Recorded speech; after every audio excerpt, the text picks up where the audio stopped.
Good morning, my brothers and sisters. Welcome to episode number 49. Be with me. We're in the book of Genesis, and today we're going to look at how to build an ark. So we're going to look at how to build one, who's going to build the ark, when should you build an ark, and why build an ark. Listen with me. Open your Bibles. It's in Genesis chapter 6. It's all about Noah and the building of the ark. Genesis 6:11. Now the earth was corrupt in the Lord's sight, and the earth was filled with violence. And God saw the earth, and behold, it was corrupt, for all flesh had corrupted their way on the earth. And God said to Noah, I have determined to make an end of all flesh, for the earth is filled with violence through them. Behold, I will destroy them with the earth. And then here it is. Make yourself an ark of gopher wood. Make rooms in the ark. Cover it inside and outside with pitch. This is how you are to make it. The length of the ark, 300 cubits, its breadth, 50 cubits, its height, 30 cubits. Make a roof for the ark and finish it to a cubit above, and set the door of the ark in its side. Make it with lower, second, and third decks. For behold, I will bring a flood of waters upon the earth to destroy all flesh, in which is the breath of life under heaven. Everything that is on the earth shall die. But I will establish my covenant with you, and you shall come into the ark, you, your sons, your wife, and your sons' wives with you. So let's talk about the ark and the construction of it. First of all, it's 450 feet long. So that's longer than a football field, 50% longer than a football field, longer than a professional soccer field, 75 feet wide, and it's 45 feet tall. Now, these are pretty tall stories. He says there's three stories. We'd consider that about as tall as a 4-story building today. It adds up to 1.4 million cubic feet, so extremely large. It has a deck area of 100,000 square feet. So it is magnificently large. And we know how big, how wide, why did that have to be so big? Well, there's a lot of people, a lot of animals, not many people, but a lot of animals. And it has to be sufficient for the protection and suited for the purpose, which is to save everybody through this flood. Save people, save the breath of life, save creatures. Now, of interest is even as magnificent as this thing was, is sort of the Eiffel Tower of its age, it was disposable. It's a one-shot deal. It's a purpose-driven craft, and once they were done with it, they were done with it. Cool thing was it's designed by God, directed by God, but built by man. So you have this little bit of cooperation.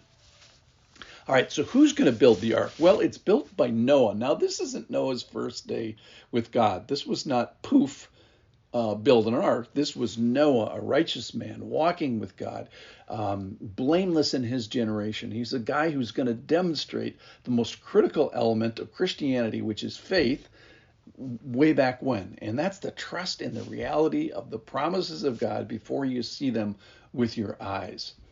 And so Noah's saying, I have faith that a flood is coming. Why? Because I believe in the God that told me that it's coming.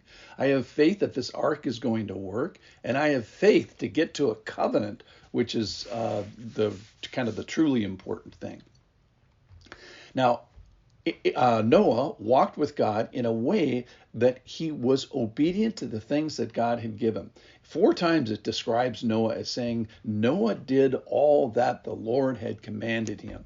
So he dotted the I's and crossed the T's of all the things that the Lord had given him. All right, let's talk about when to build an ark. We have very specific time dates of when the flood came, which was in 600, when he was 600 years old. And the time date that we have before that was when he sired Ham and Seth and Japheth. And so that was a 100-year window. So it's going to take a long while for them to build, for him to build an ark. And my question would be like, all right, let's say it took him every bit of that 100 years. Would you build an ark if you could save your family? If you could save mankind following that? What if you had little help? What if you even had no help? What worthwhile thing have you persevered with? It took a while. Maybe it was child rearing over 20 years, or graduating from high school, 12 years, or going through graduate school, or maybe it's training for a long race, a marathon or something like that, or any long obedience in a single direction, which describes Christianity, or maybe persistent through the difficulties of loving the people of God over a time.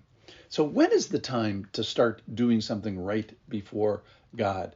Is it on the big day, or is it today? Today's the day, and then tomorrow, and then the next day.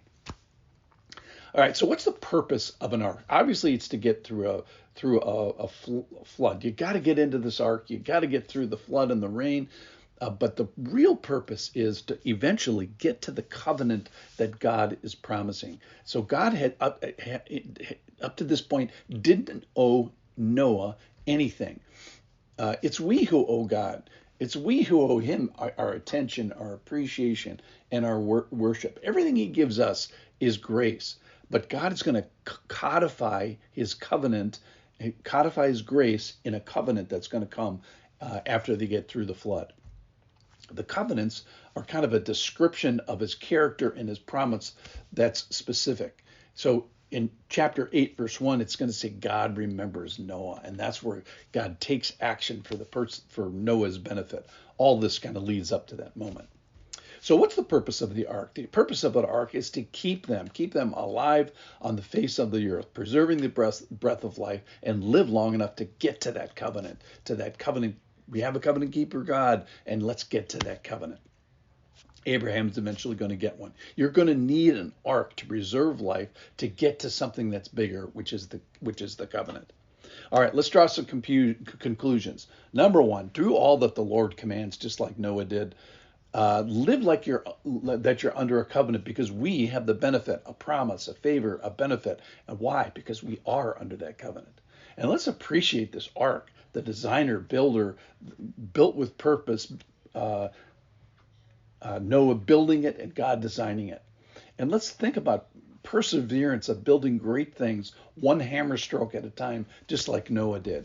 Maybe it's being obedient and being obedient to conviction and to be faithful. When are we supposed to be faithful? The answer is today, just like Noah. And obey what? Well, whatever the Lord puts in front of us. Maybe it's an act of integrity or purity or service or relational courage. Let's persevere and build whatever the Lord has for us. Maybe it'll be an ark.